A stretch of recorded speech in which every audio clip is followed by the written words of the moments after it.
It's gnocchi today. They can be made two ways. There's potato gnocchi and there's semolina gnocchi. And semolina gnocchi is quite dear to me because years and years ago, when I was at hotel school, I remember making a huge pot of semolina gnocchi and thinking, oh, I wonder how this is going to taste. Now, it can be made using semolina or polenta. At hotel school, we used semolina, and that is what I'm going to be using today.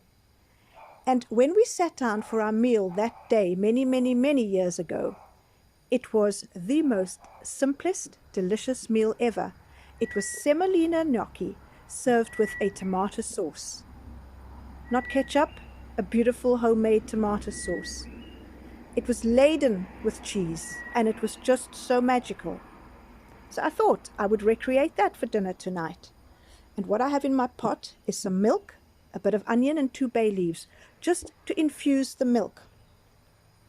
And I've got my semolina right here with some salt, and I've got a beautiful wedge of grana padana cheese, which is going to be grated into this gnocchi. And there really is nothing nicer than a beautiful wedge of grana. And I'm going to grate that while waiting on my milk to heat up. And it gets enriched with some butter, which is quite unusual considering we're in the Mediterranean, but it does need the butter for richness. It is just beautiful. And the only thing with this recipe is once you add the semolina or polenta, so with the polenta you're going to get a far more yellow colored product at the end of the day. Semolina is white from wheat, polenta is yellow from corn, and that is the difference. But they are equally good.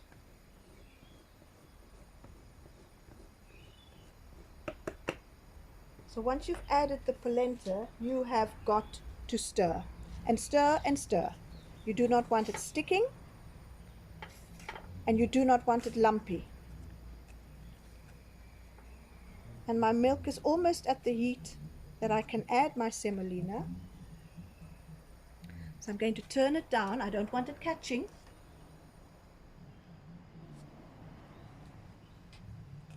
My onion's been in here for quite a while, so I'm going to take it out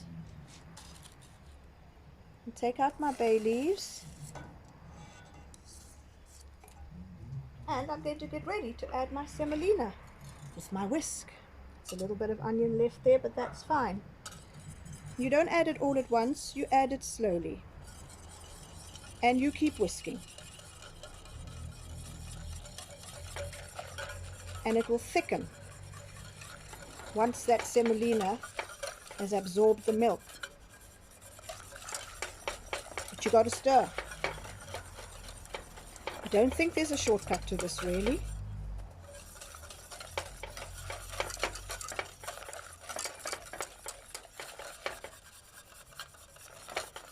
It's all about stirring it.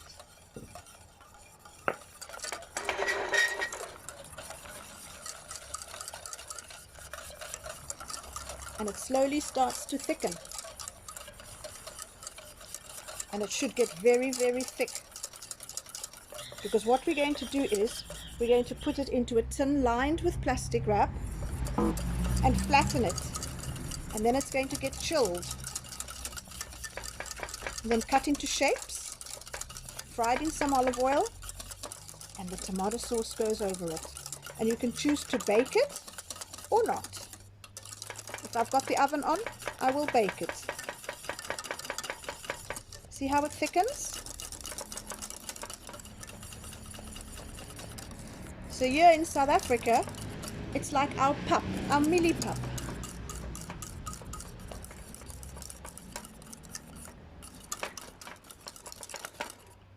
Right, so now there are no lumps because I am using my balloon whisk, which is wonderful.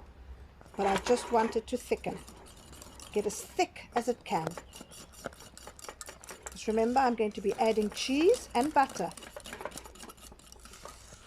to enrichen it. And I need to turn it down a bit more. Be careful of the bubbling. It can spit.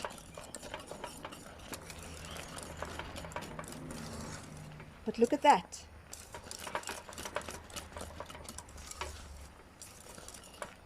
So from very simple ingredients, you create a dish that is just beautiful.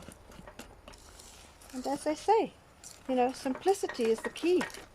Sometimes we don't need 10 million ingredients or the most expensive ingredients. Simple ingredients do the trick.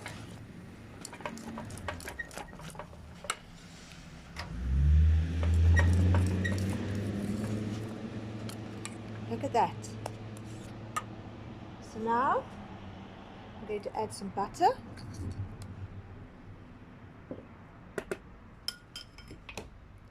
And my cheese.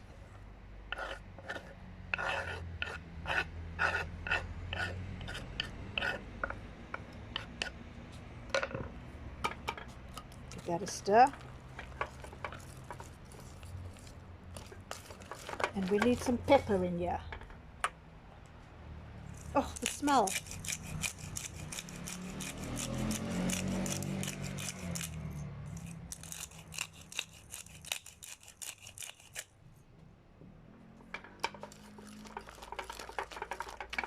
Get that butter melted.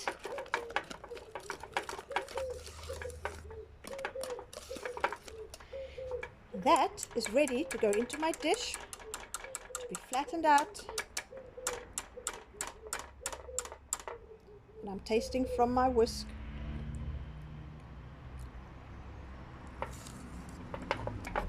And it is gorgeous, just gorgeous.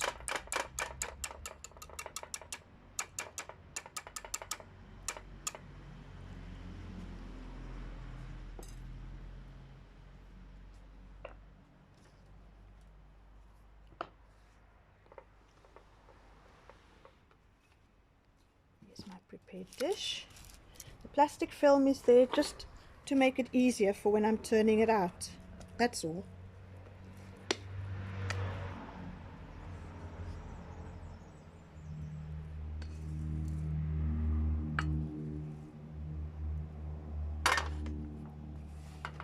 I'm just going to spread it.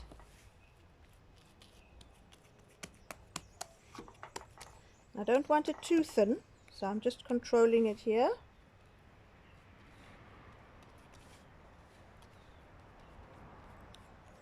Get it into that corner.